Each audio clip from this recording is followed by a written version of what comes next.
What's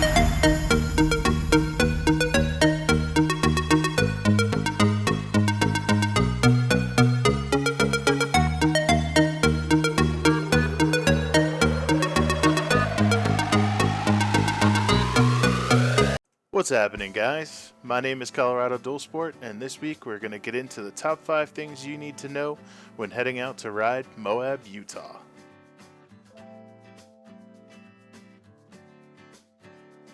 The number one thing to know when riding in Moab, Utah is that you need water and lots of water. Moab, Utah is set in a desert, and in the desert there is pretty much zero shade. There's not a tree in sight for 100 miles, and the only shade that you could possibly find is going to be from a rock formation.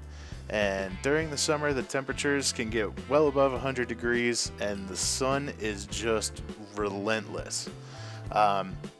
So what I normally suggest people do is carry twice as much water as they normally do in their home state, which might be, as long as you're not from Arizona or somewhere that's kind of a similar climate, you're going to want to bring twice as much water as you would in a state that's you're going to be riding in a forest and have lots of shade and places to break, because you are just going to non-stop be beat up by the sun when you're riding in Moab. So pack some sunscreen, pack twice as much water as you think you're going to need. If you think you're going to need even more, pack more than that.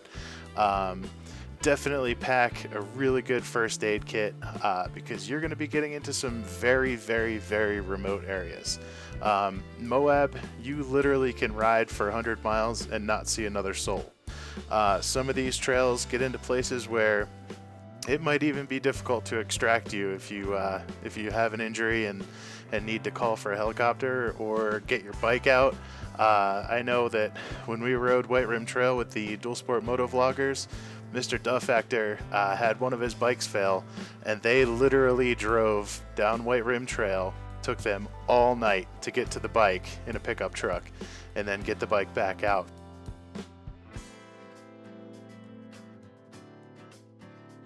The second thing to know when riding in Moab is your skill level.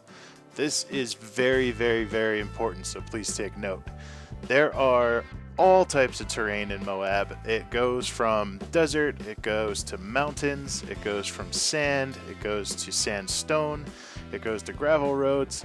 There is just about anything that you can think of to ride in Moab. I've even been in mud in Moab. A place you wouldn't normally think you'd find mud, but there is mud and snow. Most of the popular trails in Moab are very well documented. So what I suggest you do is hop online, and you can either watch my videos, of which I have an entire playlist called Dual Sporting in Moab, Utah, or something like that. Check my playlist, there's a bunch there. And you can see the kind of trails that we ride and what you're going to get into.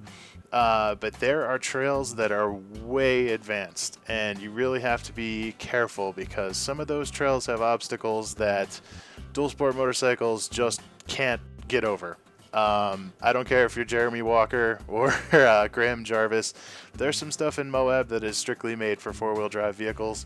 And when I say made, just naturally occurring obstacles that dirt bikes just can't pass. So there's also trails that dirt bikes can pass that are made for Jeremy Walker and Graham Jarvis. And you really don't want to get into one of those trails that's way over your head and end up, getting hurt, because that is a very real possibility there.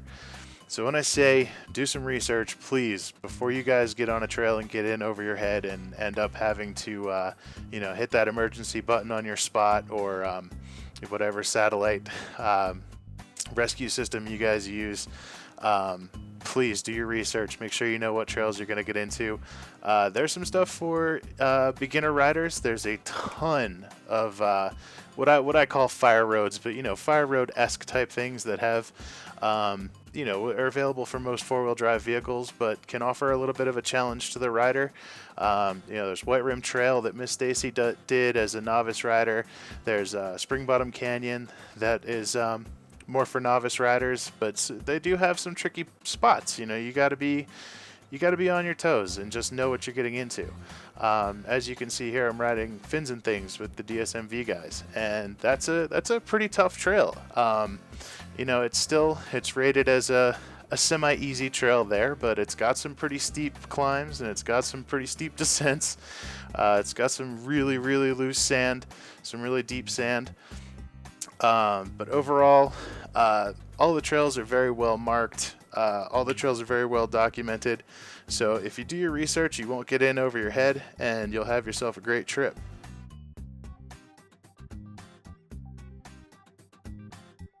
So CDS, when should I go to Moab? What's the best time to be there and see everything?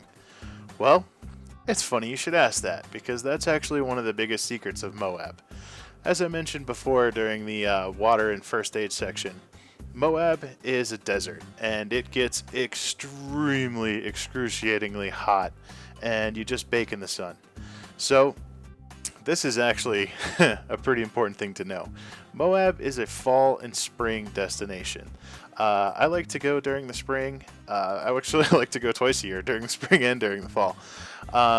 Either one of those times is fine. What you want to do is wait. If you're in Colorado, you want to wait until the snow is just stopping in Colorado and it's starting to warm up. Because if you can get over Vail Pass and get into Moab with your bikes, you are going to have beautiful 70 to 80 degree riding weather. They still may have some spring storms, so you want to watch out and bring some waterproof gear if you have it. It's always good to bring with you on your rides gear that is going to help you get through any weather circumstance, because you pretty much could end up seeing just about anything during the spring and fall. Anything from absolutely beautiful 70 degree weather, you'll have some storms that'll roll through. Miss Stacy and I actually even got caught in a torrential downpour as we were finishing this ride that you're watching right now. This is Spring Bottom Canyon. And we ended up, I had water inside the sealed GoPro case when we got back to the house that we were staying at, and it just poured down rain on us relentlessly. I have never ridden in such bad weather. But then, a half hour after that, it was back to being a beautiful day. So we let all the gear set out and dry for a little bit and had ourselves some lunch and carried on with the rest of our day for a beautiful ride. Also, in terms of the higher elevation trails that are there, you will encounter snow during those spring rides. So if you're going to head out in the spring, just kind of use some common sense. Think about where you're going to ride, the trails that you're going to ride. If you stay in the lower elevations, you're not going to encounter much snow. But if you head off up into the mountains, you will find that some of the passes will be closed due to snow. I don't think they actually close them like they do here in Colorado. There aren't actually gates, but you'll get to a section where it's just impassable by snow. And we encountered that on Geyser Pass. When we tried to head up there, we got, I'd say, 3/4 of the way up, and then all of a sudden the trail just ended where people had been going up, and it just turned into like 2 feet of snow at one section. So we had to turn around and didn't get to complete Geyser Pass, but that's great. We know next time we head back, we want to do that trail in the fall. We also encountered snow on Beef Basin out there with the dual sport moto vloggers during a spring ride. So those are 2 that I know of exactly. If you guys know of any others that you might encounter snow on for a spring ride, please let me know down in the comments. Please let other people know, because that is extremely helpful information. And as always, if you guys know of trails that we haven't ridden out there and that we need to see, and it's stuff that we would enjoy if you're a subscriber and know the kind of stuff that we like to ride, please let me know, because I always want to ride new trails when we get out there and shoot videos and help out the rest of the community with great stuff to ride.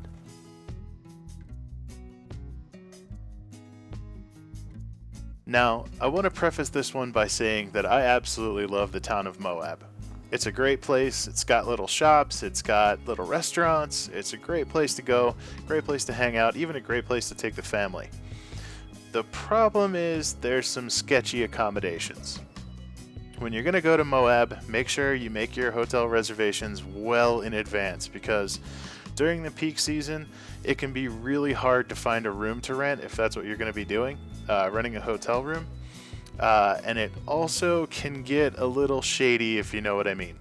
There's a lot of what we from Pennsylvania and New Jersey call black flag hotels, and if you know what I mean by black flag, that means you might want to bring a can of roach spray.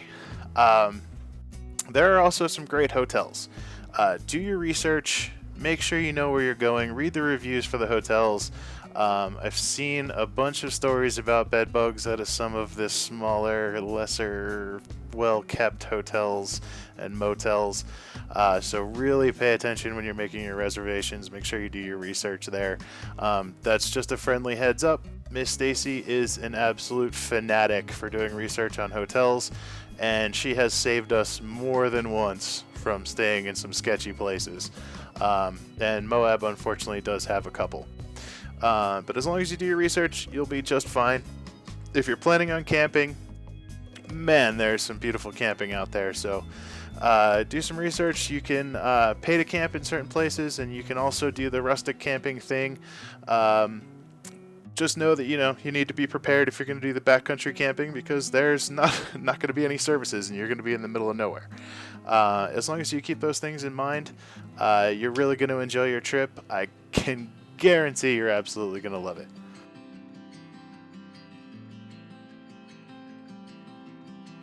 The final need to know thing about going to Moab is, do I need to be plated? Now, I get asked this question all the time in messages, and the simple answer is yes.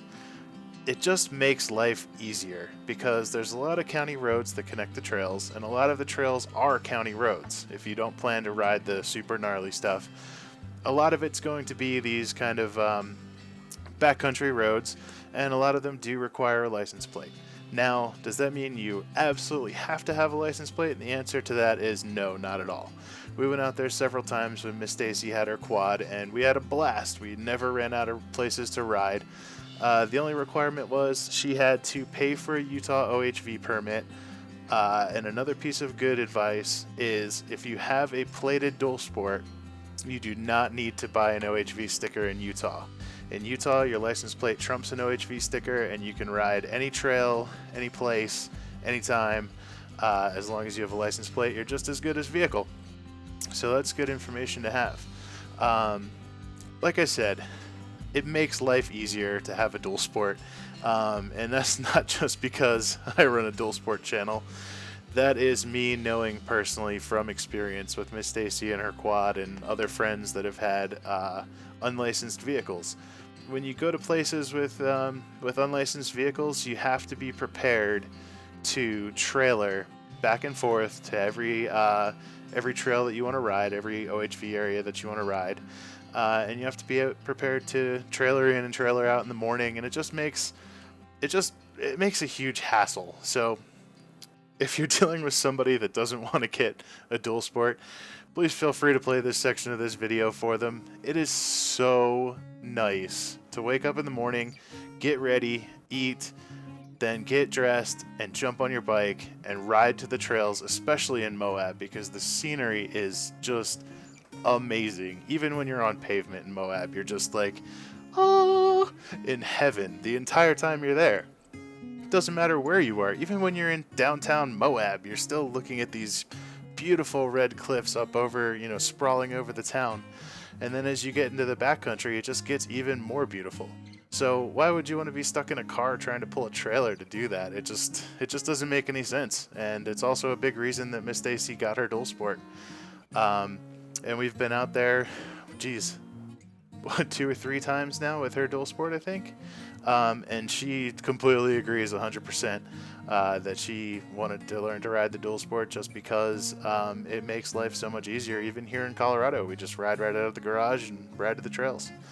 So having a license plate is not necessarily the be-all end-all, but it will make your trip much more enjoyable. So if you're going to bring a trail bike, be prepared to trailer between the different trails and whatnot. But if you do have a plated bike, I strongly suggest that you bring that, and I think your trip will just be more enjoyable. Well guys, that's been the top 5 things to know when going to Moab, Utah. If you guys are scheduling a trip, make sure you let me know, and make sure you post comments to the Facebook page, which is Colorado Dual Sport on Facebook, and I'd love to see your pictures from your trips. Love talking to you guys. Please leave a comment down below. If there's anything that you guys think that I missed, let me know, and hopefully we will be back out to Moab soon. and enjoying some of this beautiful scenery. Alright guys, have a good week. Peace.